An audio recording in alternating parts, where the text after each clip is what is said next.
Hello everyone, Admiral Seabass here in my Global War 36 series. I'm going to start a series of shorter videos today talking about all of the optional rules and expansions that I'm going to use for my first solitaire game for this amazing game that I'm getting ready to play.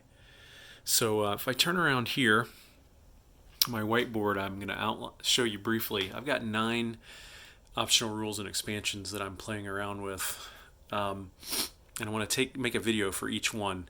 The first 6 here I'm definitely going to do. The last 3 I've got questions.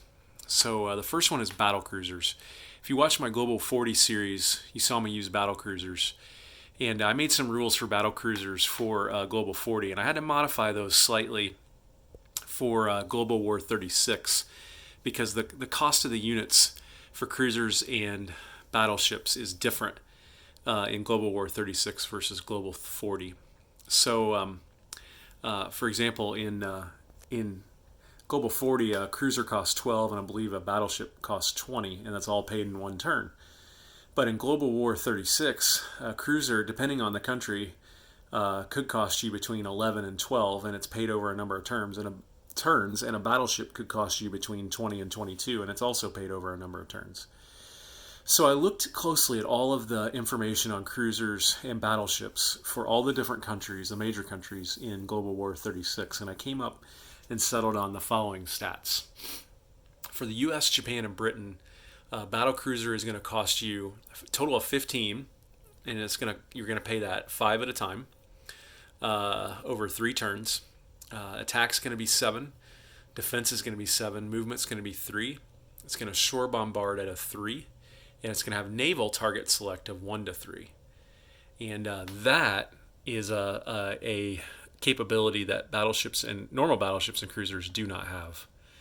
So that makes this battlecruiser unique. And again, if you watch my Global 40 series, these battlecruisers were really designed to be faster battleships, the same or roughly the same armament as battleships, but less armor, and they were lighter. So they were faster. They were designed to hunt down and destroy enemy surface ships.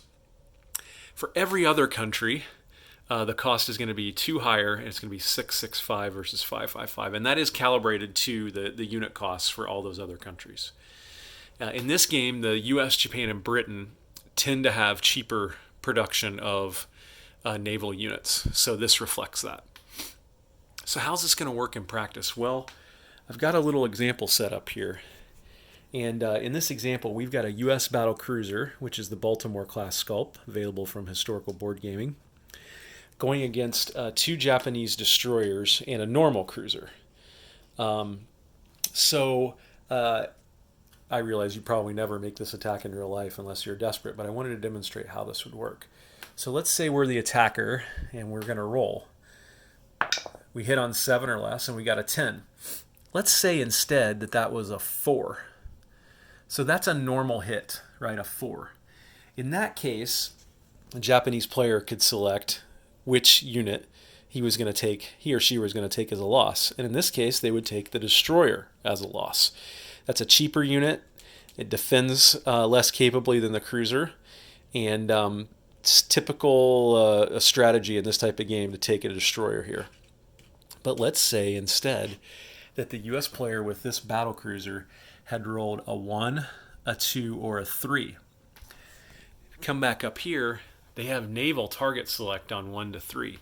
That means when they roll a 1 to 3, it's not just a hit, but they get to select a naval unit of their choice to take the hit. And in this case, you would take the cruiser, probably. Now you've just hit a more expensive ship, and you've taken away the ability of the Japanese to select a cheaper, more efficient target of your hit. And that's what makes these units special. And that is somewhat historical in terms of how these ships were used. So that's how this particular unit would work in this game of Global War 36. I am going to give some countries battlecruisers to start the game with. I'm not exactly sure which ones and how many each country will get, but I'll figure that out later. But I wanted you to know how these are going to work in my particular game. So if you have any questions or comments, I'd love to hear them.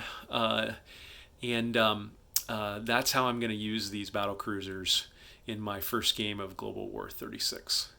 So this is the first video in a series where I'm going to go through all these optional rules and expansions. Hope you enjoy this, and really looking forward to playing this game, especially with some of these optional rules. Admiral Seabass signing off.